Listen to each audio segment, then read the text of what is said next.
Yo yo yo, salut les turfeuses, salut les turfeurs, bienvenue pour un nouveau pronostic de Benoît Requin. Ok, place au pronostic du quintet du dimanche 16 août, direction Deauville pour le prix François André. Plat 1400 mètres, 16 partants, réunion 1, course 3, indice de confiance 1 sur 5.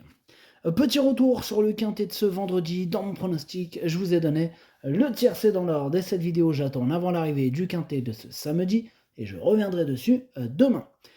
Avant de commencer, je remercie toutes celles et ceux qui font l'effort de mettre un petit pouce bleu, un petit boost. Un grand merci à vous tous. Je remercie aussi toutes celles et ceux qui sont inscrits sur le bouton rejoindre, niveau 1 ou niveau 2. Alors niveau 1, pronostic en 8 chevaux, les 2 chevaux de complément à l'écrit, ainsi que le chef et capitaine de ma liste des possibles casseurs de tickets repérés lui aussi à l'écrit.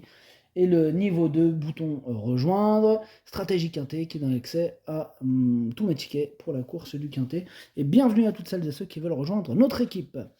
Ok, c'est parti, on commence le pronostic et on commence avec le numéro 1, Amkus des nymphes. Alors ce numéro 1, pour ma part, je ne l'ai pas retenu, j'en ai préféré d'autres. Donc on passe au numéro 2, Morgan Bay, bah, lui non plus je ne l'ai pas retenu. Voilà. En même temps on ne peut pas tous les retenir, il faut bien faire un choix. Et je rappelle que ce quintet il est bien ouvert, attention. On enchaîne avec le numéro 3, Val d'Orcia. Et on écoute Henri-Alex Pantal.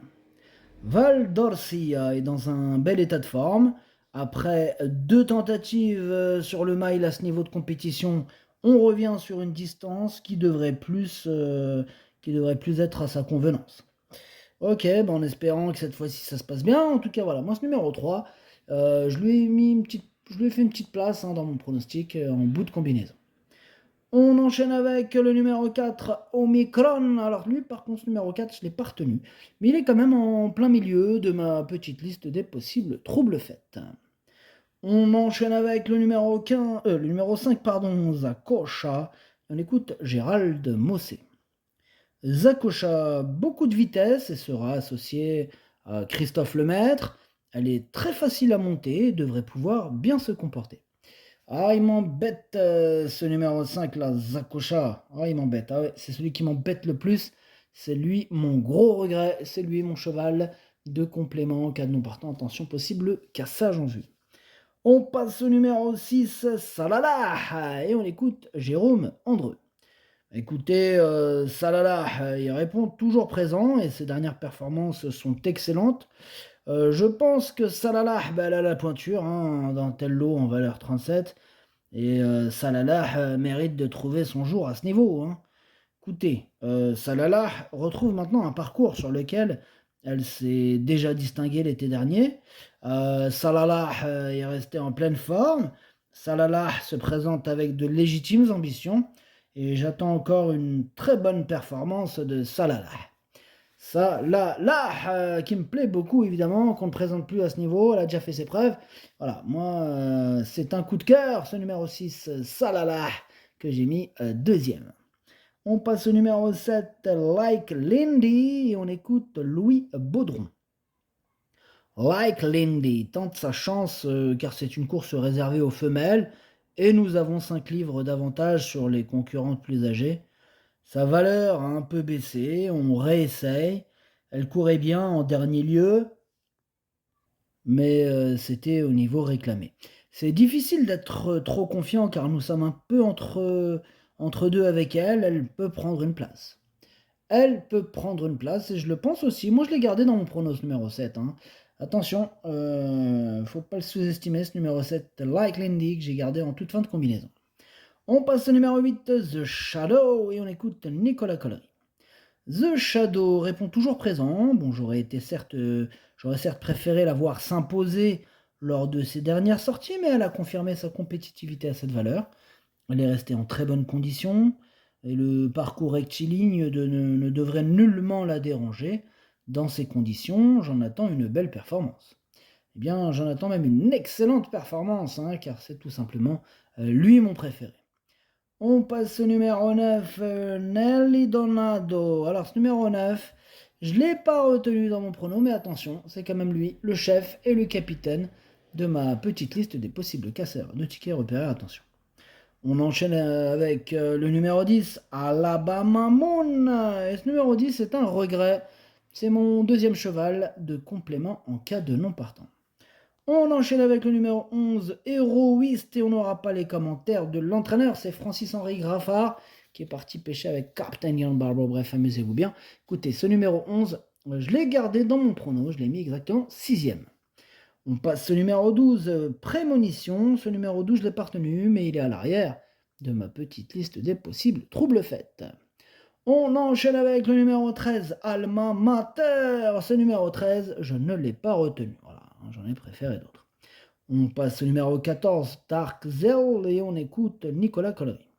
Dark Zell nous a encore fait plaisir en s'imposant dans un quintet récemment. C'est une jument exemplaire, régulière et très facile à utiliser, capable de s'adapter à toutes les situations. Elle est restée en belles conditions. La pénalisation de 3 kg complique forcément sa tâche pour la victoire, mais avec un parcours favorable, elle a les moyens de lutter activement pour une place. Eh bien, on lui souhaite tout le bonheur du monde.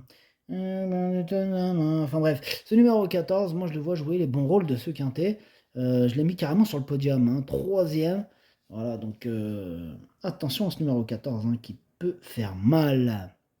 On enchaîne avec le numéro 15, Victory Folie, et on écoute Nicolas Collery, encore une fois d'ailleurs. Et oui, je vous présente aussi Victory Folie, qui effectue une rentrée dernièrement, tout en se présentant dans de bonnes dispositions. J'en attends un bon comportement et sa prestation m'a pleinement satisfait, malgré quelques contrariétés dans la phase finale. Cette course lui a été bénéfique et sa condition a progressé. Avec un parcours sans encombre, elle a les moyens de lutter pour les premières places. Assurément, elle a les moyens de jouer un très bon rôle dans ce quintet. Alors, je ne l'ai pas mis sur le podium, parce qu'on ne peut pas tous les mettre sur le podium, il y en a que 3 places. Et voilà, je l'ai mis 5e, mais c'est quand même un très bon classement. On termine avec le numéro 16, Elusive Bellardo, et on écoute Nicolas Collery. Encore toi, Et oui, c'est encore moi. J'ai acheté le bas du quintet. Bon, c'est comme ça. Écoute, Elusive Bellardo se façonne au fil des courses. Dernièrement, à Compiègne, sa performance était très bonne, malgré un parcours peu favorable, puisqu'elle s'est retrouvée à l'arrière-garde avant de fournir une remarquable fin de course. Si elle peut cette fois bénéficier d'un meilleur déroulement en début de parcours, elle a assurément les moyens de rivaliser pour les premières places. Ah il n'y a pas de doute, moi je l'ai... c'est simple, moi tes trois chevaux, je les ai mis collés ensemble dans le paquet du quintet, un sur le podium et un peu après, mais ce numéro 16, je l'ai quand même mis 4e, donc voilà, en espérant qu'il nous fasse encore plaisir. Bref, le pronostic, ça donne 8, 6, 14, 16, 15, 11, 3, 7. Merci d'avoir suivi cette vidéo. Merci à toutes celles et ceux qui font l'effort de mettre un petit pouce bleu. À jouer avec modération. Bonne chance. Chopez-le-moi. Ciao.